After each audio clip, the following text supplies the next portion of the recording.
Hi guys, tuwang-tuwa ako sa mga Shopee finds na meron ako ngayon. Sa isang shop ko lang to na-order lahat. So, meron ako dito guys mga in-order na kailangan ko talaga. So, eto guys, papakita ko sa inyo. Ang laman ng pack na to guys ay may 3 items. And first, ito muna ipapakita ko sa inyo. Itong kitchen sink strainer. Ayan guys, and color white siya. So, napaka-aesthetic niya lang. And napakalinis niyang tingnan sa aming sink.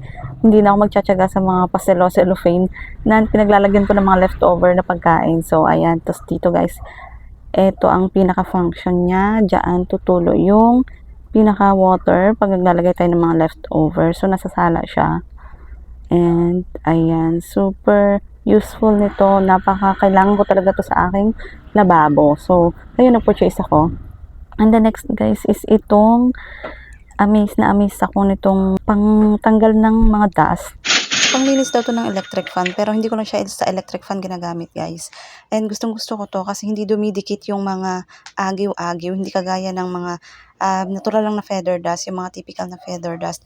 Ito is kakaiba, para siyang ano guys, yung steel wool, pero malambot siya. Kaya ayan, tuwang-tuwa ako sa tanggal ko ng dust na to. Tapos itong next guys, sobrang natuwa talaga ako dito dahil nakahanap ako ng card holder na swak talaga sa nais ko. Tagal ko na kasi naghahanap nito guys, yung lalagyan ng mga cards ko tapos yung manipis lang kasi nga yung aking sling bag, laging yung dala ko everyday kahit saan ako magpunta is manipis lang din. So kailangan ko lang din ng manipis na card holder.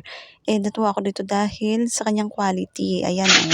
Tapos pag ilalagay mo yung card, hindi siya kagaya ng dati kong lalagyan ng card na dumidikit-dikit dahil nga yun sa plastic. So ayan guys, ganyan yung kanyang lalagyan. And meron na siyang 6 slots. So 6 na cards na yung mailalagay nyo dyan. At napakamura lang yan guys.